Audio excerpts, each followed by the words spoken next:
Je suis journaliste responsable de la rédaction, mais également en charge des partenariats et l'événementiel à Radio Clapas. Je supervise l'équipe de journalistes qui est en poste au sein de la rédaction. Ce sont ceux qui vont aller sur le terrain pour des captations, reportages, chroniques, magazines et tous les sujets qui vont être traités et diffusés à l'antenne. On va les discuter en amont et c'est donc moi qui vais déterminer quel type de sujet sera en adéquation avec la ligne éditoriale de la radio. Comme je suis journaliste de fonction, ça signifie que moi-même, je vais sur le terrain pour notamment de la production. Je peux réaliser des reportages ou des magazines pour des commandes, notamment de collectivités territoriales. Et puis, par ailleurs, j'ai une fonction syndicale puisque je suis vice-présidente du SNRL, qui est le syndicat national des radios libres. Alors, tout mon cursus, je l'ai effectué à l'université Paul Valéry. Tout mon cursus universitaire, j'entends, puisque j'ai démarré juste après le bac par un DUG art du spectacle, qui était en relation avec mon parcours au lycée, puisque j'avais suivi une option cinéma audiovisuel. Donc, c'est la raison pour laquelle j'ai souhaité intégrer ce type de faculté. J'ai poursuivi mes études par une licence de cinéma que j'ai effectuée pour le coup à l'étranger, mais toujours en partenariat avec l'université Paul Valéry. Et je suis revenue par la suite donc à l'université Paul Valéry pour un master en lettres avec une mention études culturelles. Donc, ce qui signifie que j'ai fait 5 ans d'études supérieures via l'université Paul Valéry.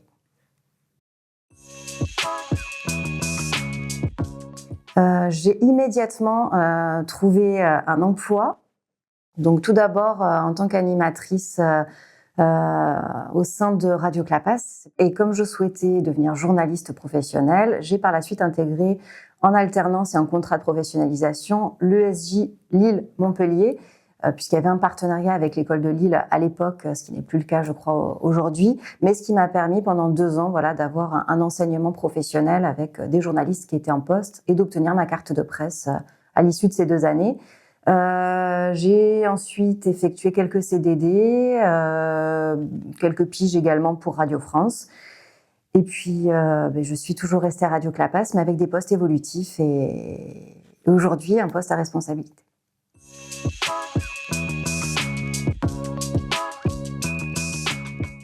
Oui, je souhaitais devenir critique de film. Donc, c'est la raison pour laquelle j'ai opté pour les options cinéma initialement. Et puis après, je me suis diversifiée et spécialisée et orientée vers le journalisme, puisque j'ai fait un mémoire sur l'histoire des télés locales à Montpellier et sur l'histoire des radios locales également à Montpellier. Donc, c'est la raison pour laquelle j'ai pu aussi rencontrer et me tisser un réseau par ce biais des professionnels du secteur.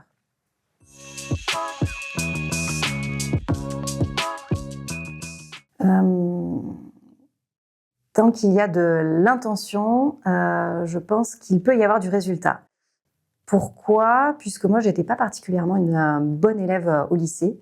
Je m'ennuyais, je pense. Je n'étais pas faite pour le format classique. En revanche, dès que je suis arrivée à la fac, c'est tout un univers qui s'est offert à moi.